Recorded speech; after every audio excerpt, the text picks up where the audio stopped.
will survive now when I look in your heart. Guys, ধৰ্ণা দিব যাই আছো আজি আমাৰ গাঁৱত পানী নাযায় হৈছে একটা খেতি শুকিয়ে গৈছে একেবাৰে যাই আছো তাতে ধৰ্ণাত কি হয় আপোনালোক দেখাই আছো পানী দিয়ে না নেদে নদীতে তাৰমানে আমাক পানী দিয়া নাই বলক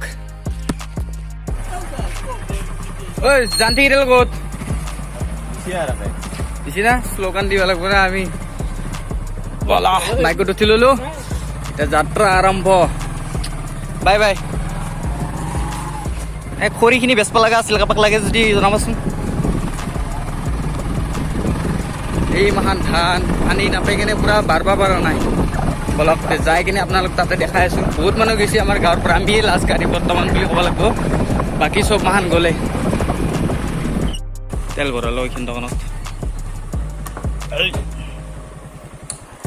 আমাৰ অৱস্থা এই আর দে আর 105 টাকা তেল ভর্তিকে দিছি দে আমার তাতে নেদে না ইমান ভর্তিকে এই বিকাশ মা চাইছা যদি ভিডিঅ'টো ভর্তিকে দিবি নহ'লে কথা বৈ আছো তো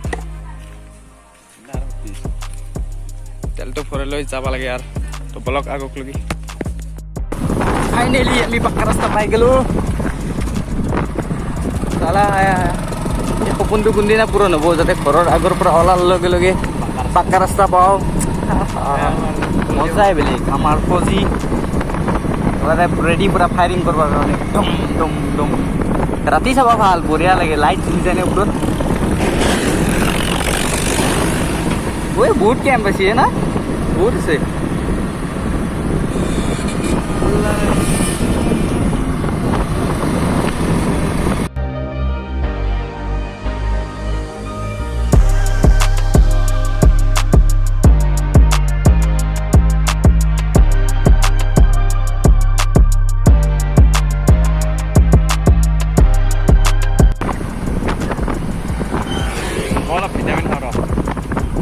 মেলা বাজাৰ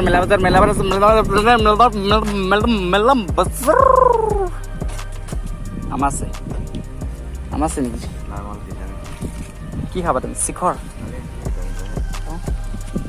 ও মাই গড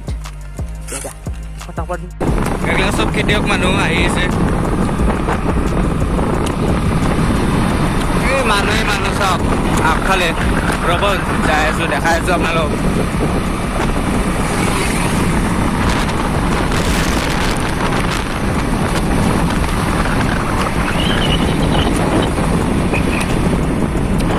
পুলিচ রেডি পুরার চাওক মানুহে মানুহ কিবা হয় আজি চাই থাকক লগে লাঠি চাঠি লৈ ৰেডি পুৰা বেছি হাংগা মাৰিলে কুবি দিব নেকি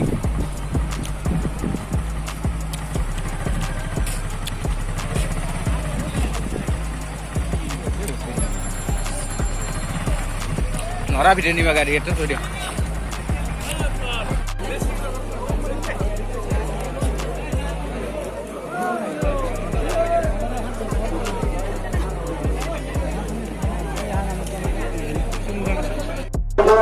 লগতে মই অনুৰোধ জনাইছো আপোনালোকৰ যেইকেইটা 200 হওক বা 4 বাহনৰ হওক তথা চাইকেল হওক এইবোৰ আপোনালোকে সুৰক্ষিতভাৱে আমাৰ এই পাৰ্কিঙৰ ব্যৱস্থা কৰি আছে আপোনালোকে যাওঁতে এই পাৰ্কিঙৰ ব্যৱহাৰ কৰে যে লগতে সমূহ কৃষক ৰাইজসকলক শৃংখলাবদ্ধভাৱে ইয়াত উপস্থিত হ'বলৈ আমি অনুৰোধ জনাইছো নিউজৰ মানুহ হৈছে এতিয়া নিউজ কৰি আছে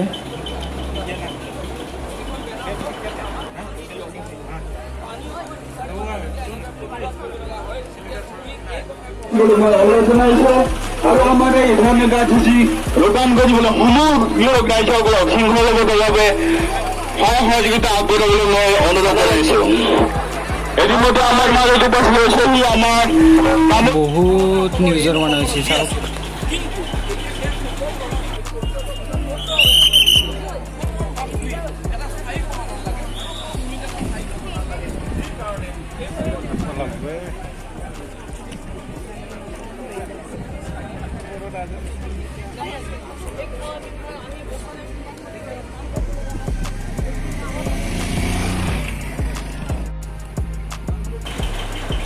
এই সৰু সৰু নালাবিলাক যে দেখিছে আপোনালোকে হয় দিয়ে আমাৰ গাঁৱত পানীবিলাক ছাপ্লাই দিয়া হয়।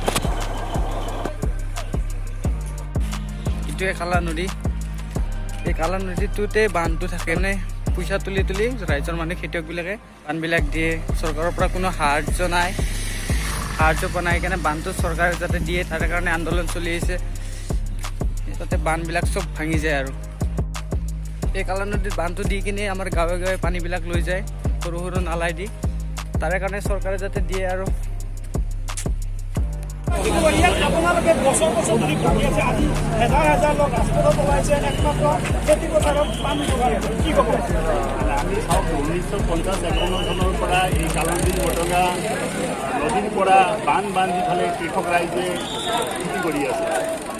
গতিকে ইয়াত কি হৈছে আপোনাৰ পূব চাইড দলঙৰ পূব চাইড পশ্চিম চাইড যেনেকুৱা মিছমুৰি কালা নদী গোপীনাথপুৰ আপোনাৰ এইকেইটা 10-12খন গাঁও আছে। গতিকে আঙাৰকাটা এৰিয়াত আপোনাৰ 10-12খন গাঁও আছে। এই গাঁৱৰ দুটাই দিব পাৰে আমি এই নদীৰ বুকুৰ পৰা বান্ধি ৰাইজৰ টকা অৰ্থ সাহায্য কৰি কিন্তু এই বছৰ বেছিকৈ বৰষুণ ইয়াৰ ফলত আমাৰ এটা বান্ধ কমিটি বহুত টকা খৰচ কৰিব লগা হৈছে। এটা বান্ধ কমি 1 লাখ 1.5 লাখ টকা কৰি খৰচ কৰি আমি এই কালা নদীৰ বুকুৰ পৰা পানীটো ভেটা বান্ধি ফালে আমি খেতি পথাৰত লৈ যাওঁ। গতিকে এতিয়া আমি বিচাৰিছোঁ আমাক স্থায়ী সমাধান লাগে, যাতে অসম চৰকাৰৰ আমাৰ শ্ৰদ্ধাৰ মুখ্যমন্ত্ৰী হিমন্ত বিশ্ব শৰ্মা ছাৰক যাতে অৱগত কৰা আজি আপোনালোকৰ মিডিয়াৰ মাধ্যমেৰে যাতে আমাক স্থায়ী সমাধান দিয়ে। আৰু লগতে এই যে খনন কাৰ্য চলি আছে, মেইন হৈছে আমাৰ খনন কাৰ্য মহল। ইয়াত যেনেকুৱা JCB কুকলিন লগাই পেলাই 10 ফিট 12 ফিট দ কৰি পেলাই ইহঁতে শিল বালি লৈ যায়। কিন্তু ইয়াৰ পৰা যায় যেতিয়া বাৰিষা আহে, বানপানী আহে, বানপানী অহাৰ লগে লগে সেই ওপৰৰ মাটি বালি লৈ পেলাই এই খালবিলাক পোত খায়। গতিকে আমাৰ দংবিলাক আছে ওপৰত বহুত দ হৈ গৈছে।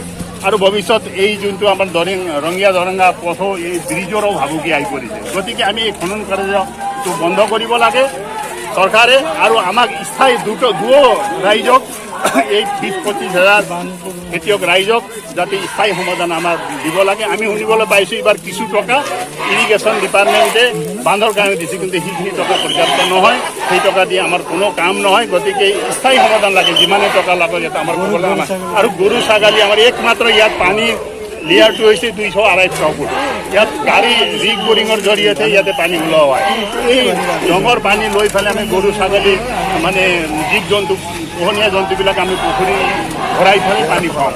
গতিকে আজি ইয়াতে যিটো ইয়াত আপোনালোকে প্ৰতিবাদ কাৰ্যসূচী এই অঞ্চলত কিমানখন গাঁৱৰ ৰাইজে ইয়াত উপস্থিত হৈছে? ইয়াত মোটামুটি 30খন গাঁৱৰ মানুহ আছে, কিন্তু অহা দিনবিলাকত আৰু বেছি হ'ব আমাৰ মানুহ। যদি এই আজিৰ যোনটো আপোনালোকৰ মিডিয়াৰ মাধ্যমেৰে যদি চৰকাৰৰ কাণসাৰ নহয়, অহা দিনবিলাকত আমি গণতান্ত্ৰিকভাৱে আৰু ইয়াতকৈ জোৰদাৰ আন্দোলন কৰাৰ কাৰণে বাধ্য হ'ম। আজিতো আমাৰ পথ অৱৰোধ কাৰ্যসূচী আছিল, কিন্তু আজি প্ৰশাসনৰ ৰিকুৱেষ্টত আমি আজি পথ অৱৰোধ কৰা নাই। কিন্তু যদি আজি এই আপোনালোকৰ মাধ্যমেৰে যদি চৰকাৰে কাণসাৰ দি দিয়ে, অহা দিনবিলাকত গণতান্ত্ৰিকভাৱে আমি জোৰদাৰ আন্দোলন কৰাৰ কাৰণে এই ৰাইজে মানে ৰেডি আছে আৰু কৰিব। ইয়াতে ইতিমধ্যে আগৰ যি চৰকাৰ আছিল ইয়াত